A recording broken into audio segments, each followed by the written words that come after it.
پھر یہ سنیں، ورلڈ اکنامک فورم نے پاکستان کی مثال دی کہ وہ ملک ہے جس نے اپنی بہترین طور پہ اپنی اکانومی بچائی۔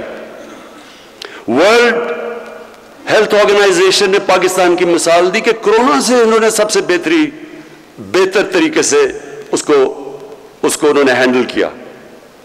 اور پھر اکانومسٹ نے کہا کہ پاکستان وہ دنیا میں 3 ملکوں میں سے ہے جس نے اپنی اکانومی بھی اور کرونا کو بھی ہینڈل کیا۔ ادھر میں پھر اپنی ٹیم کو، کیونکہ اگر ہم غلط فیصلہ کر لیتے، میں آج آپ کو بتاؤں، یہاں لوگوں نے بھوکے مرنا تھا جو آج ہندوستان میں ہو رہا ہے۔ اگر ہندوستان کے اندر جس طرح کی غربت آئی ہے، جس طرح کو انہوں نے لاک ڈاؤن لگایا، اور جس طرح مجھے پارلیمنٹ میں اپوزیشن والے کہہ رہے تھے، مثالیں دے رہے تھے ہندوستان کی، تو آج ہمارے ملک کے اندر جس طرح کی غربت تھی آپ اندازہ نہیں لگا سکتے، کیونکہ ساری دنیا کے اندر کرونا کے اندر غریب پس گیا۔ لاک ڈاؤن سب سے زیادہ تباہی مچاتا ہے غریب کو۔ تو اس میں میں اپنی جو ٹیم تھی میری NCOC کی، اسد عمر اور ڈاکٹر فیصل، میں خاص طور پہ آپ کو خراج تحسین آج پیش کرنا چاہتا ہوں کہ بڑے ہمارے اچھے فیصلے ہوئے اور اللہ نے ہمیں وہاں سے نکالا۔ اچھا، میں ذرا آپ کو صرف 3 سال کی ہم نے اپنی پرفارمنس بتانی تھی، تو میں ذرا صرف آپ کے سامنے رکھنا چاہتا ہوں کہ ہم جب آئے تھے تو تقریباً $20 ارب کا خسارہ تھا۔ آج وہ خسارہ 3 سال کے بعد $20 ارب سے $1.8 ارب پہ رہ گیا۔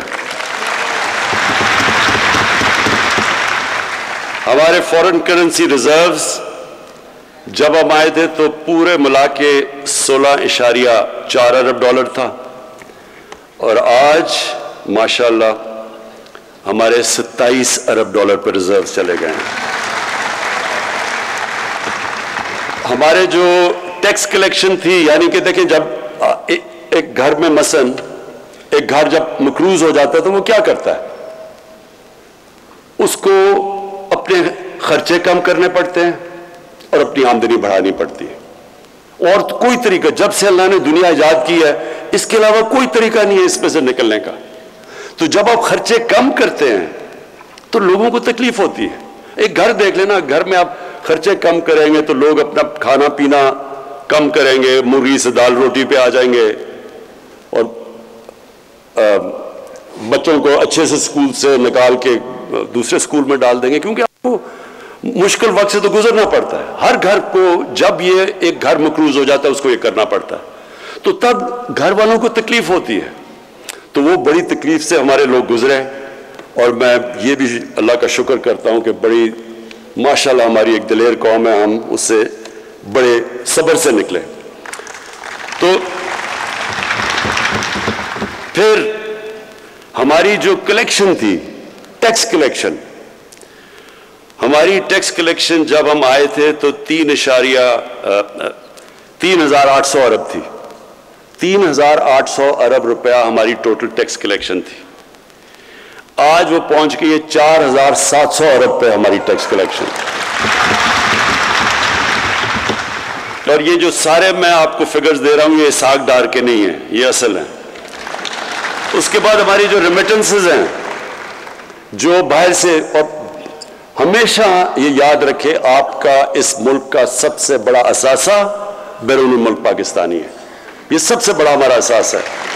انہوں نے ہمیں اس وقت، ہمیں اس قوم کو ان کا خاص شکریہ ادا کرنا چاہیے، کیونکہ انہوں نے ہمیں بڑے مشکل وقت سے نکالا۔ ہماری ریمیٹنسز تھی جب ہم آئے، جو اوورسیز پاکستانی جو پیسہ بھیجتے تھے وہ تھی $19.9 ارب، اور آج ہماری ریمیٹنسز پہنچ گئی ہیں $29.4 ارب، تقریباً $10 ارب ایکسٹرا ریمیٹنسز آئیں۔ اچھا، پھر جو ہمارا، جس وقت ہم بالکل شروع میں آئے تو جب خرچے کم کیے، ہماری اکانومی کمزور ہوئی، بے روزگار ہو گئے۔ آج دیکھیں ذرا حالات، آج ہمارے جو اکانومی، جو انڈسٹری جو اٹھاتی ہے اکانومی، اس میں جو اضافہ ہوا ہے وہ 18% ہوا ہے. یہ 10 سال کے بعد ہماری اتنی تیزی سے انڈسٹری اوپر جا رہی ہے جس سے لوگوں کو روزگار بھی مل رہا ہے. اور ہمارا جو کنسٹرکشن کا سیکٹر ہے جو سب سے زیادہ روزگار دیتا ہے, اس میں سیمنٹ 42% اس کی سیلز بڑھی ہے. ہمارے جو ایگریکلچر ہے 1100 ارب روپیہ ہمارا اضافی کسانوں کے پاس کیا ہے, اضافی کیا ہے. اور وہ نظر آتا ہے کہ ریکارڈ ہماری موٹر سائیکلوں کی بکی ہیں, ریکارڈ ٹریکٹر ہمارے بکے ہیں, اور گاڑیوں کی سیل 85% بڑھ گیا. ٹویوٹا نے اپنی ساری تاریخ میں اتنی گاڑیاں نہیں بیچی جو آج بیچی ہیں. اس کا مطلب کہ لوگوں کے اندر خوشحالی آ رہی ہے. اور پھر جو ہمارے آنے سے اب جو میں دوسری چیز کہنا چاہتا ہوں کہ ہمارا آنے میں تین چیزیں, ہمارا جو سلوگن ہے کہ انصاف, انسانیت اور خودداری. تو انصاف کے لیے, انصاف کیا ہے؟ انصاف کا مطلب قانون کی بالادستی, قانون کی حکمرانی. میں ذرا صرف آپ کو سمجھاتا ہوں کہ اس میں مقصد فرق کیا ہوتا ہے. جدھر قانون کی حکمرانی ہوتی ہے وہ سب قانون کے سامنے ایک برابر ہوتے ہیں. جب طاقت کی حکمرانی ہوتی ہے تو طاقتور کے لیے قانون اور کمزور کے لیے دوسرا. میں آپ کو ایک مثال دیتا ہوں جو پاکستان میں اگر آپ کو آسانی سے آپ سمجھ جائیں گے کہ اصل میں ہمارا ملک کا سب سے بڑا مسئلہ کیا رہا ہے, اور وہ ہے کہ یہاں رول آف لا, قانون کی حکمرانی نہیں ہوئی. آصف زرداری 88 سے لے کے 90 تک پیپلز پارٹی کی حکومت پاور میں تھی. 90 کو ان کی گورنمنٹ جاتی ہے اور نون لیگ آ جاتی ہے. Asif Zardari prime minister house سے سیدھا جیل میں چلے جاتے ہیں کرپشن پہ. 93 کے اندر نون لیگ کی حکومت چلی جاتی ہے, پیپلز پارٹی واپس آ جاتی ہے. آصف زرداری سیدھی جیل سے اٹھ کے پرائم منسٹر ہاؤس. پھر 96 میں پھر پیپلز پارٹی حکومت جاتی ہے, وہ پھر پرائم منسٹر ہاؤس سے سیدھا جیل. اس کا مطلب کیا کہ جب وہ طاقت میں ہیں تو پاکستان کا قانون ان کو نہیں پکڑ سکتا. وہ صرف جب اپوزیشن میں جاتے تھے تو قانون پکڑتا تھا. تو دیکھیں, یہ صرف میں آپ کو اس لیے مثال دے رہا ہوں, کوئی بھی ملک, یہ ذہن میں ڈال لیں, کوئی ملک ترقی نہیں کر سکتا جب رول آف لا نہیں ہوتا. اور اسی لیے مدینہ کی ریاست میں جب ان کے پاس خوشحالی نہیں تھی, تب شروع میں بڑا مشکل وقت تھا. شروع کے اندر تو پہلے 4-5 سال تو مشکل سے امت بچی تھی. جنگ خندق میں, جنگ احد میں مشکل سے بچے تھے, کھانا نہیں تھا, برے حالات تھے. لیکن قانون کی بالادستی قائم کی, قانون سے اوپر کوئی نہیں تھا. انہوں نے کہا نبی صلی اللہ علیہ وسلم نے کہ تمہارے سے پہلے بڑی قومیں تباہ ہوئیں جدھر یہی طاقتور کے لیے کمزور کے لیے دوسرا قانون, اور میری بیٹی بھی اگر قانون توڑتی ہے تو اس کو سزا ملے گی. کوئی قانون سے اوپر نہیں ہے. اور یہ بیسس ہوتا ہے, دیکھیں کوئی بھی دنیا کی سیولائز سوسائٹی, اس کا بیسس ہوتا ہے رول آف لا.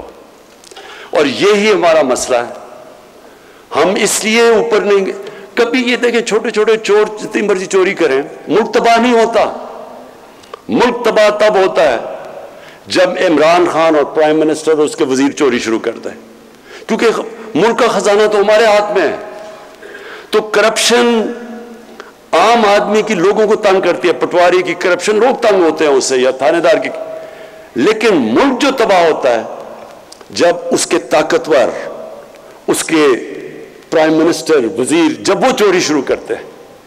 اس لیے ساری دنیا میں آج ڈیولپنگ ورلڈ, جس کو ڈیولپنگ ورلڈ غریب ملک جو ہیں, ان کے اندر ایک ہی مسئلہ ہے, طاقتور قانون سے اوپر ہے. ایک فیکٹ آئی رپورٹ میں بار بار مثال دیتا ہوں کیونکہ یونائٹڈ نیشنز کے سیکرٹری جنرل نے, اس نے ایک پینل اپنے نیچے بٹھائی اور انہوں نے کہا بتاؤ کہ یہ امیر اور غریب ملکوں میں اتنا فاصلہ کیوں بڑھتا جا رہا ہے. تو فیکٹ آئی پینل کی جو رپورٹ ہے اس نے یہ کہا کہ ہر سال غریب ملکوں سے, ڈیولپنگ ورلڈ سے 1000 ارب ڈالر چوری ہو کے جاتا ہے امیر ملکوں میں اور آف شور اکاؤنٹس میں اور میفیئر کی طرح فلیٹس میں. ہر سال یہ ایسے ہے, میں آپ کو ایک اور مثال دیتا ہوں. جب انگریز ہندوستان میں آیا تو اورنگزیب کے جانے کے بعد ہندوستان کا جو سالانہ آمدنی تھی جس کو جی ڈی پی کہتے ہیں وہ 24% تھی دنیا کی جی ڈی پی. دنیا کا سب سے امیر خطہ تھا یہ. اور بنگال مغلوں کا سب سے امیر پروونس تھا. انگریز نے شروع کیا بنگال سے اور اس سے جب 200 سال حکومت کر کے گیا تو بنگال سب سے غریب صوبہ ہو گیا انگریزوں کا. اور ہندوستان کا جو جی ڈی پی تھا وہ رہ گیا 3%. اور برطانیہ کا جی ڈی پی چلا گیا 24%. کیا ہوا؟ یہاں سے ساری دولت چوری ہو کے ان کے پاس چلی گئی. یہ غریب ہو گیا وہ امیر ہو گیا. یہی آج ہو رہا ہے دنیا میں. ڈیولپنگ ورلڈ کیوں فاصلے بڑھتے جا رہے ہیں؟ امیر غریب کے فاصلے بڑھتے جا رہے ہیں امیر اور غریب ملکوں کو. کیونکہ وہاں سے ان کے پاس قانون کی حکمرانی نہیں ہے. وہاں کا پیسہ چوری ہو کے ان کے ملکوں سے باہر جا رہا ہے. وہ ملک غریب ہو رہے ہیں. وہ جو پیسہ خرچ ہونا ہے تعلیم پہ، صحت پہ، انفراسٹرکچر پہ، وہ چوری ہو کے باہر چلا جاتا ہے. اور جب وہ ڈالر لے کے باہر بھیجتے ہیں تو آپ کی کرنسی کمزور ہو جاتی ہے. کیونکہ یہاں سے اندازہ ایک رپورٹ تھی 10 سال پہلے کہ 10 ارب ڈالر ہر سال یہاں سے چوری ہو کے منی لانڈرنگ ہو کے باہر جاتا ہے. تو وہ اگر 10 ارب ڈالر نہ آپ روک لیں تو ہمیں آئی ایم ایف سے قرضہ ہی نہ لینا پڑے. تو یہ جو ہمارا مسئلہ نہیں، یہ ساری ڈیولپنگ ورلڈ کا مسئلہ ہے. اس لیے یہ جو رول آف لا ہے، طاقتور کو قانون کے نیچے لانا، یہ ایک جہاد ہے. اللہ قرآن میں کہتا ہے کہ میری زمین میں انصاف قائم کرو. یہ ہمارا فرض ہے. اور اس لیے یہ ہے اصل میں جنگ جو 3 سال میں ہم نے سب سے زیادہ لڑی ہے. جو ابرار نے بتایا کہ جی مایوسی پھیلا دیتے ہیں، یہ کون مایوسی پھیلا رہا ہے؟ یہ وہ مافیاز ہیں. وہ مافیاز ہیں جو چاہتے ہیں کہ گورنمنٹ فیل ہو کیونکہ وہ پرانا زمانہ پھر آ جائے جدھر لوٹ مار شروع ہے. ان کی پوری کوشش ہے کہ آپ کی یہ تحریک انصاف کی حکومت کامیاب نہ ہو اور ہماری جو کولیشن گورنمنٹ ہے، کیونکہ وہ چاہتے نہیں ہیں.